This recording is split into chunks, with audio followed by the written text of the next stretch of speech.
ಸ್ನೇಹಿತರೆ ನಮಸ್ಕಾರ ಎಲ್ರಿಗೂ. Welcome back to my YouTube channel. ಇವತ್ತಿನ ಈ ಒಂದು ವಿಡಿಯೋದಲ್ಲಿ ನಾಡ ಕಚೇರಿಗೆ ವಿಸಿಟ್ ಮಾಡ್ದೇ ಅಥವಾ ಗ್ರಾಮ ಒನ್ ಸೆಂಟ್ರ್ಗಳಿಗೆ ಹೋಗ್ದೇ ಮನೆಯಲ್ಲೇ ಕೂತು ಕ್ಯಾಸ್ಟ್ ಆ್ಯಂಡ್ ಇನ್ಕಮ್ ಜಾತಿ ಮತ್ತು ಆದಾಯ ಪ್ರಮಾಣ ಪತ್ರನ ಈ ರೀತಿಯಲ್ಲಿ ನೋಡ್ಬೋದು. ನಾನು ಮನೆಯಲ್ಲೇ ಕೂತು ನನ್ನ ಸರ್ಟಿಫಿಕೇಟ್ ಅಪ್ರೂವ್ಡ್ ಆಗಿದೆ. ನನ್ನ ಸರ್ಟಿಫಿಕೇಟ್ನ ನಾನು ಜಿಮೇಲ್ಗೆ ಬಂದಿದೆ, ಅದನ್ನು ಖುದ್ದಾಗಿ ನಾನೇ ಕೂಡ ಡೌನ್ಲೋಡ್ ಮಾಡಿಕೊಂಡು ನಿಮಗೆ ಲೈವ್ ಕೂಡ ತಿಳಿಸ್ತೀನಿ. ನೀವು ಪ್ರವರ್ಗ 1, 2A, 2B, 3A, 3B SC ST ಅವರಾಗಿತ್ತು ಅಂದರೂ ಕೂಡ ಈ ಒಂದು ಸರ್ಟಿಫಿಕೇಟ್ಗೆ ಅಪ್ಲೈ ಮಾಡ್ಬೋದು.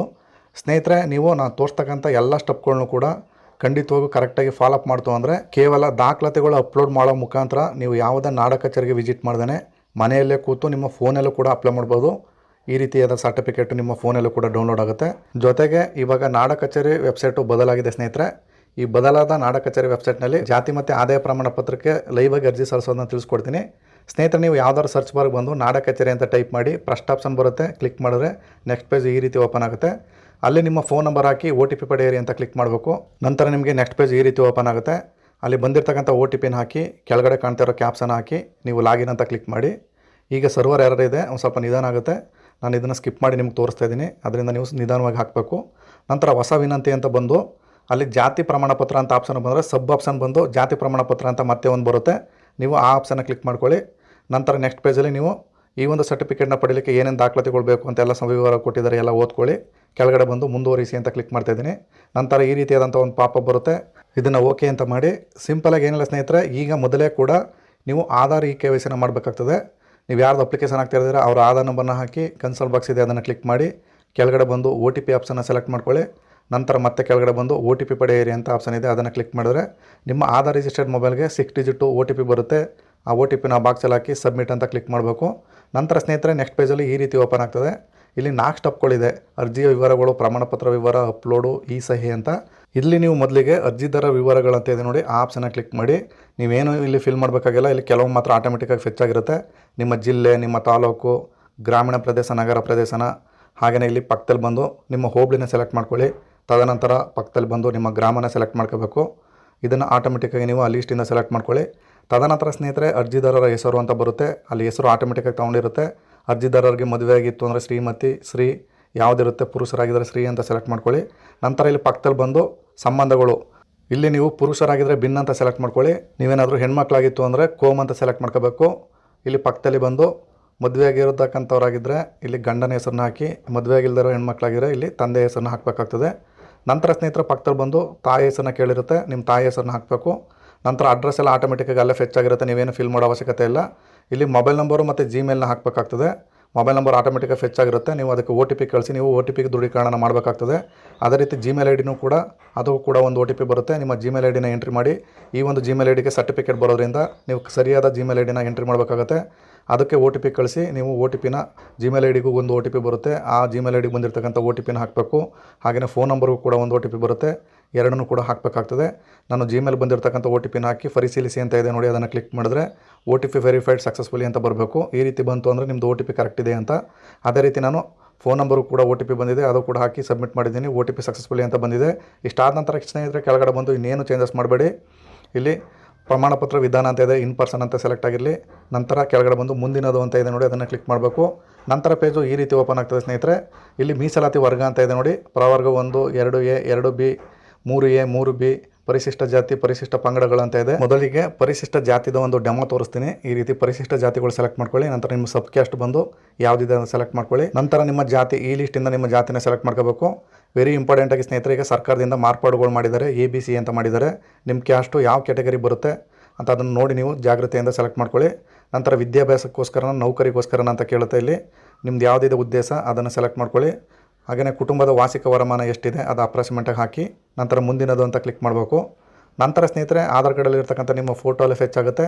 ಇಲ್ಲಿ ಅಫಿಡವಿಟ್ ಅಂತ ಒಂದು ಮೇಲ್ಗಡೆ ಆಪ್ಷನ್ ಕಾಣ್ತಾ ಇದೆ ನೋಡಿ, ಇಲ್ಲಿ ನೀವು ಏನಾದರೂ ಪರಿಶಿಷ್ಟ ಜಾತಿಯವರಾಗಿದ್ದರೆ ಮಾತ್ರ ಇಲ್ಲೊಂದು ಅಫಿಡವಿಟ್ನ ಅಪ್ಲೋಡ್ ಮಾಡಬೇಕಾಗ್ತದೆ. ನಿಮ್ಮ ರೋಟರಿ ಲಾಯರಿಂದ ಮುಖಾಂತರ ಒಂದು ಅಫಿಡವಿಟ್ ಮಾಡಿಸ್ಕೊಂಡು ನೀವು ABC ವರ್ಗಕ್ಕೆ ಯಾವುದಕ್ಕೆ ಸೇರ್ತೀರಾ ಅನ್ನೋದನ್ನ ನೀವು ಅಲ್ಲಿ ಹಾಕಿ ಅಪ್ಲೋಡ್ ಮಾಡಬೇಕಾಗುತ್ತೆ. ನಾನಿವಾಗ ಪ್ರವರ್ಗ 2Aಗೆ ಲೈವ್ ಆಗಿ ಅಪ್ಲೈ ಮಾಡಿ ಕೊಡ್ತೀನಿ.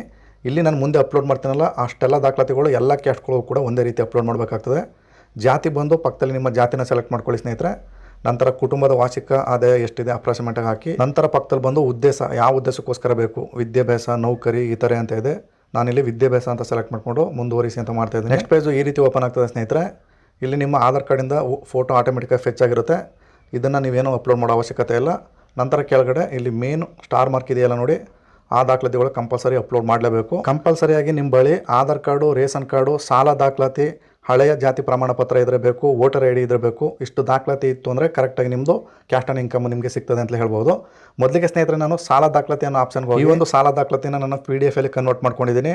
PDF ಅಲ್ಲಿ ಅಪ್ಲೋಡ್ ಮಾಡಬೇಕು. 300 KBಗಿಂತ ಒಳಗಡೆ ಇರಬೇಕಾಗ್ತದೆ. ಒಂದು ವೇಳೆ 300 KBಗಿಂತ ಜಾಸ್ತಿ ಇತ್ತು ಅಂದರೆ ನಿಮ್ಮ ಫೈಲು ಅಪ್ಲೋಡ್ ಆಗಲ್ಲ. ಈ ರೀತಿ ಬರುತ್ತೆ.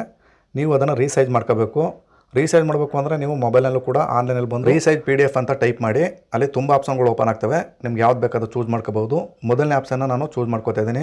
ನಂತರ ನೆಕ್ಸ್ಟ್ ಪೇಜಲ್ಲಿ ಬಂದು ಸೆಲೆಕ್ಟ್ ದ PDF ಅಂತ ಮಾಡ್ಕೋತಾ ಇದ್ದೀನಿ. ಇವಾಗ ಜಾಸ್ತಿ MB ಇರ್ತಕ್ಕಂಥ ನಿಮ್ಮ ಫೈಲ್ನಲ್ಲಿ ಚೂಸ್ ಮಾಡ್ಕೋಬೇಕು. ಚೂಸ್ ಮಾಡ್ಕೊಂಡಿದ ನಂತರ ಕೆಳಗಡೆ ಬಂದು ಎಷ್ಟು ಬೇಕು ನಿಮಗೆ PDF ಸೈಜು ಅಂತ ಕೇಳುತ್ತೆ. ಅಲ್ಲಿ 250 KB ಅಂತ ಮಾಡಿಕೊಂಡು ನಾನು ರೀಸೈಜ್ PDF ಅಂತ ಕ್ಲಿಕ್ ಮಾಡ್ತಾ ಇದ್ದೀನಿ. ತದನಂತರ ಸ್ನೇಹಿತರೆ 2 ಸೆಕೆಂಡ್ ಒಳಗೆ ನಿಮ್ಮದು ರೀಸೈಜ್ ಆಗಿಬಿಡುತ್ತೆ. ಇಲ್ಲಿ ಬಂದು ಡೌನ್ಲೋಡ್ ಅಂತ ಕ್ಲಿಕ್ ಮಾಡಿ ಆಟೋಮೆಟಿಕ್ಕಾಗಿ ನಿಮ್ಮ ಸೈಜು ಡೌನ್ಗ್ರೇಡ್ ಆಗುತ್ತೆ. ಇದೇ ರೀತಿ ಎಲ್ಲ ಫೈಲ್ಗಳನ್ನು ಕೂಡ ನೀವು ಮಾಡ್ಕೋಬೇಕಾಗ್ತದೆ. ಈಗ ನಾನು ಸಾಲ ದಾಖಲಾತಿ ಮಾಡ್ಕೊಂಡಿದ್ದೀನಿ. ಅದನ್ನು ಚೂಸ್ ಫೈಲ್ ಮಾಡಿ ಅಪ್ಲೋಡ್ ಅಂತ ಕ್ಲಿಕ್ ಮಾಡ್ತಾ ಇದ್ದೀನಿ. ಅಪ್ಲೋಡ್ ಆಗಿದರೆ ಇಲ್ಲಿ ಪಕ್ಕದಲ್ಲಿ PDF ಸಿಂಬಲ್ ತೋರಿಸುತ್ತೆ. ಈ ರೀತಿ ಆಯಿತು ಅಂದರೆ ನಿಮ್ಮದು ಫೈಲ್ ಅಪ್ಲೋಡ್ ಆಗಿದೆ ಅಂತ ಅರ್ಥ. ಹಾಗೆಯೇ ಇಲ್ಲಿ ಬಂದು ಫೈಲ್ ಅಪ್ಲೋಡೆಡ್ ಅಂತ ಗ್ರೀನಲ್ಲಿ ತೋರಿಸ್ತಾ ಇರುತ್ತೆ. ಮತ್ತೆ ನೆಕ್ಸ್ಟ್ ಒಂದು ಫೈಲ್ನ ಅಪ್ಲೋಡ್ ಮಾಡ್ತಾ ಇದ್ದೀನಿ. ಅದು ಪಡಿತರ ಚೀಟಿ ಆಪ್ಷನ್ಗೆ ಹೋಗಿ ನಿಮ್ಮ ರೇಷನ್ ಕಾರ್ಡ್ನ ಚೂಸ್ ಫೈಲ್ ಮಾಡಿ ಅಪ್ಲೋಡ್ ಮಾಡಬೇಕು. ಅದು ಕೂಡ ಅಪ್ಲೋಡ್ ಆಯಿತು. ಅದೇ ರೀತಿ ಎಫಿಕ್ ಅಂತ ಇದೆ. ಈ ಒಂದು ಕಾಲಮ್ಗೆ ನಾನು ವೋಟರ್ ಐ ಡಿನ ಚೂಸ್ ಮಾಡ್ಕೋತಾ ಇದ್ದೀನಿ. ಅದನ್ನು ಕೂಡ ಅಪ್ಲೋಡ್ ಮಾಡ್ತಾ ಇದ್ದೀನಿ. ಅದು ಕೂಡ ಅಪ್ಲೋಡ್ ಆಯಿತು. ಅದೇ ರೀತಿ ಸ್ನೇಹಿತರೆ ನಿಮ್ಮ ಬಳಿ ಹಳೆ ಜಾತಿ ಪ್ರಮಾಣ ಪತ್ರ ಇದ್ದರೆ ಅಪ್ಲೋಡ್ ಮಾಡಿ. ಒಂದು ವೇಳೆ ಇಲ್ಲ ಅಂದರೆ ಬೇಕಾದ್ರೆ ಖಾಲಿ ಬಿಡ್ಬೋದು. ನಂತರ ಸ್ನೇಹಿತರೆ ಕೆಳಗಡೆ ಬಂದು ಇಲ್ಲಿ ಗುರುತಿನ ಚೀಟಿ ಅಂತ ಇದೆ ನೋಡಿ, ಈ ಒಂದು ಆಪ್ಷನ್ನ ಚೂಸ್ ಮಾಡಿಕೊಂಡು ಈ ಒಂದು ಆಪ್ಷನ್ಗೆ ಮತ್ತೆ ಕೂಡ ನಾನು ರೇಷನ್ ಕಾರ್ಡ್ನೇ ಅಪ್ಲೋಡ್ ಮಾಡ್ತಾ ಇದ್ದೀನಿ. ತದನಂತರ ಅದು ಕೂಡ ಅಪ್ಲೋಡ್ ಆಯಿತು. ಆ ರೀತಿ ಸಿಂಬಲ್ ಬಂತು ಅಂದರೆ ಅಪ್ಲೋಡ್ ಆಗಿದೆ ಅಂತ ಅರ್ಥ. ಅದೇ ರೀತಿ ವಿಳಾಸದ ಪುರಾವೆ ಅಂತ ಕೇಳುತ್ತೆ. ಈ ಆಪ್ಷನ್ಗೆ ಬಂದು ನಿಮ್ಮ ಆಧಾರ್ ಕಾರ್ಡ್ನ ಅಪ್ಲೋಡ್ ಮಾಡಬೇಕಾಗ್ತದೆ. ಅಪ್ಲೋಡ್ ಅಂತ ಕ್ಲಿಕ್ ಮಾಡ್ತಾ ಇದ್ದೀನಿ. ಅಪ್ಲೋಡ್ ಆಗ್ತು. ಇದೇ ರೀತಿ ನಿಮ್ಮದು ಹೆಚ್ಚಿನ ದಾಖಲಾತಿಗಳು ಅಪ್ಲೋಡ್ ಮಾಡಿದಷ್ಟು ಒಳ್ಳೆಯದು. ಈಗ ನಾನು ಒಟ್ಟು 5 ಆಪ್ಷನ್ಗಳನ್ನ ಚೂಸ್ ಫೈಲ್ ಮಾಡಿ ಅಪ್ಲೋಡ್ ಮಾಡಿದ್ದೀನಿ. ನೀವು ಒಂದು ಏನಾರು ಹಳೆ ಜಾತಿ ಪ್ರಮಾಣ ಪತ್ರ ಇದ್ದರೂ ಕೂಡ ಅಪ್ಲೋಡ್ ಮಾಡ್ಬೋದು. ಈಗ ಕೆಳಗಡೆ ಬಂದು ಸಲ್ಲಿಸು ಅಂತ ಕ್ಲಿಕ್ ಮಾಡ್ತಾ ಇದ್ದೀನಿ. ಈಗ ನಿಮಗೆ ಮೇಲ್ಗಡೆ GST ನಂಬರ್ ಅಂತ ಒಂದು ಬರುತ್ತೆ. ಇದನ್ನು ಕಾಪಿ ಮಾಡಿ ಇಟ್ಕೊಳ್ಳಿ. ಮುಂದೆ ಏನಾದ್ರು ನಿಮ್ಮ ಪೇಮೆಂಟು ಫೇಲ್ಯೂರ್ ಆಯಿತು ಅಂದರೆ ಈ ಒಂದು ನಂಬರ್ ಬೇಕಾಗ್ತದೆ. ನಂತರ ಕಾಪಿ ಮಾಡ್ಕೊಂಡಿದ ನಂತರ ನೆಕ್ಸ್ಟ್ ಪೇಜು ಈ ರೀತಿ ಓಪನ್ ಆಗ್ತದೆ. ಓಕೆ ಮಾಡಿದ್ರೆ ಇಲ್ಲಿ ಈ ಸೈನ್ನ ಮಾಡಬೇಕು. ಈ ಸೈನ್ ಮಾಡಬೇಕು ಅಂದರೆ ಈ ಸೈನ್ ಮುಂದುವರಿಸಿ ಅಂತ ಬರುತ್ತೆ. ನಂತರ ಅದನ್ನು ಕ್ಲಿಕ್ ಮಾಡಿದ್ರೆ ನೆಕ್ಸ್ಟ್ ಪಾಪ ಬರುತ್ತೆ. ನಿಮ್ಮ ಆಧಾರ್ ಕಾರ್ಡ್ಗೆ ಮೊಬೈಲ್ ನಂಬರ್ ಲಿಂಕ್ ಆಗಿದೆ ಅಂತ ಎಸ್ ಅಂತ ಮಾಡ್ಕೊಳ್ಳಿ. ನಂತರ ಪಾಪ ಬರುತ್ತೆ. ಓಕೆ ಅಂತ ಮಾಡಿ ಇವಾಗ ನಿಮ್ಮ ಈ ಸೈನ್ ಮಾಡೋ ಪೇಜ್ಗೆ ಕರ್ಕೊಂಡು ಹೋಗುತ್ತೆ. ಇಲ್ಲಿ ಯಾರ್ದು ಅಪ್ಲಿಕೆಂಟ್ ಇದ್ದಾರೆ ಅವರ ಆಧಾರ್ ನಂಬರ್ನ ಹಾಕಿ ಸೆಂಡ್ OTP ಅಂತ ಮಾಡಿ. ಈಗ ಆಧಾರ್ ರಿಜಿಸ್ಟರ್ಡ್ ಮೊಬೈಲ್ಗೆ ಮತ್ತೆ ಕೂಡ ಒಂದು OTP ಬರುತ್ತೆ. ಆ ಒಂದು OTPನ ಕೆಳಗಡೆ ಕಾಣ್ತಿರೋ ಬಾಕ್ಸ್ಗೆ ಹಾಕಿ ಸಬ್ಮಿಟ್ ಅಂತ ಕ್ಲಿಕ್ ಮಾಡಬೇಕು. ಇಷ್ಟಾದ ನಂತರ ಸ್ನೇಹಿತರೆ ನಿಮ್ಮದು ಆಟೋಮೆಟಿಕ್ಕಾಗಿ ಈ ಸೈನ್ ಸಕ್ಸಸ್ಫುಲ್ ಆಗಿದ್ರೆ ನೆಕ್ಸ್ಟ್ ಪೇಜು ಹಣ ಪಾವತಿಸಲು ಮುಂದುವರಿಯಿರಿ ಅಂತ ಓಪನ್ ಆಗುತ್ತೆ. ಆ ಒಂದು ಆಪ್ಷನ್ನ ಕ್ಲಿಕ್ ಮಾಡ್ಕೊಳ್ಳಿ. ಈಗ ನೀವು 40 ರೂಪೀಸ್ನ ಪೇಮೆಂಟ್ ಮಾಡಬೇಕಾಗುತ್ತೆ. ಪೇಮೆಂಟ್ ಮಾಡಬೇಕು ಅಂದರೆ ಕೆಳಗಡೆ ಬಂದು ಕನ್ಸಲ್ಟ್ ಬಾಕ್ಸ್ ಇದೆ, ಅದನ್ನು ಟಿಕ್ ಬಾಕ್ಸ್ನ ಕ್ಲಿಕ್ ಮಾಡಿ ಫೋನ್ಪೇ ಅಂತ ತೋರಿಸ್ತಾ ಇದೆ ನೋಡಿ, ಆ ಆಪ್ಷನ್ನ ಕ್ಲಿಕ್ ಮಾಡಬೇಕು. ಈ ರೀತಿ ನೆಕ್ಸ್ಟ್ ಪೇಜಲ್ಲಿ ಬಾರ್ ಕೋಡು ಶೋ ಆಗ್ತದೆ. ನೀವು ಇಲ್ಲಿ ಕಾಣ್ತಾ ಇರ್ತಕ್ಕಂಥ ಈ ಒಂದು ಸ್ಕ್ಯಾನರ್ಗೆ ನಿಮ್ಮ ಫೋನ್ಪೇ, ಗೂಗಲ್ ಪೇ ಮುಖಾಂತರ ಸ್ಕ್ಯಾನ್ ಮಾಡೋ ಮುಖಾಂತರ ಪೇಮೆಂಟ್ನ ಮಾಡ್ಬೋದು. ಪೇಮೆಂಟ್ ಆದ ನಂತರ ಸಕ್ಸಸ್ಫುಲ್ಲಾಗಿ ಈ ರೀತಿಯಾಗಿ ಪೇಮೆಂಟ್ ಸಕ್ಸಸ್ಫುಲ್ ಅಂತ ಒಂದು ಪಾಪ ಬರುತ್ತೆ. ನೀವು ಇದನ್ನು ಮುಂದುವರಿಸಿ ಅಂತ ಕ್ಲಿಕ್ ಮಾಡಬೇಕು. ತದನಂತರ ನಿಮಗೆ ನೆಕ್ಸ್ಟ್ ಪೇಜಲ್ಲಿ ಅಪ್ಲಿಕೇಶನ್ ಯಶಸ್ವಿಯಾಗಿ ಸಹಿ ಮಾಡಲಾಗಿದೆ ಅಂತ ಬರುತ್ತೆ. ಇಲ್ಲಿ ಡೌನ್ಲೋಡ್ ಅಂತ ಬರುತ್ತೆ. ಅದನ್ನು ಕ್ಲಿಕ್ ಮಾಡಿದ್ರೆ ಈ ರೀತಿಯಾದಂಥ ಒಂದು ಅಪ್ಲಿಕೇಶನ್ ನೀವು ಫಿಲ್ ಮಾಡಿರ್ತಕ್ಕಂಥ ಕಾಪಿ ಓಪನ್ ಆಗ್ತದೆ. ಇಲ್ಲಿ ಡಿಜಿಟಲ್ ಸೈನ್ ಆಗಿರೋದ್ರಿಂದ ನೀವು ಮ್ಯಾನುವಲ್ ಆಗಿ ಸೈನ್ ಮಾಡೋ ಅವಶ್ಯಕತೆ ಇಲ್ಲ. ಹಾಗೆ ಯಾವುದೇ ಥರದ ಕಾಪಿನ ನೀವು ತೊಗೊಂಡು ನಾಡ ಕಚೇರಿಗೆ ಕೊಡೋ ಅವಶ್ಯಕತೆಯೂ ಇಲ್ಲ ಸ್ನೇಹಿತರೆ. ಮತ್ತೆ ನೀವು ಇಲ್ಲಿ ಬಂದು ಡೌನ್ಲೋಡ್ ಅಂತ ಕ್ಲಿಕ್ ಮಾಡಿದ್ರೆ ಈ ರೀತಿಯಾದಂಥ ಒಂದು ಅಕ್ಲಾನ್ಮೆಂಟು ಕೂಡ ಡೌನ್ಲೋಡ್ ಆಗುತ್ತೆ.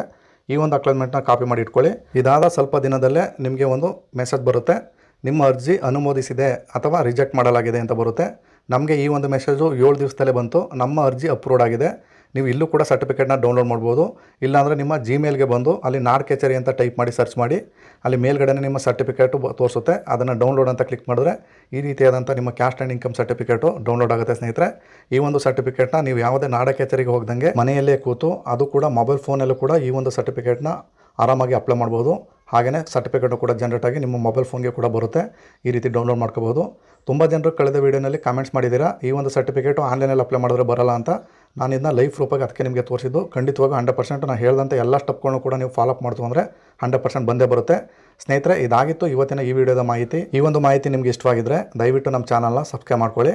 AJ Tech Kannada YouTube channel ಅಂತ. ಇಲ್ಲಿ ತನಕ ವಿಡಿಯೋ ನೋಡೋದಕ್ಕೆ ಎಲ್ಲರಿಗೂ ಧನ್ಯವಾದಗಳು. ನಮಸ್ಕಾರ.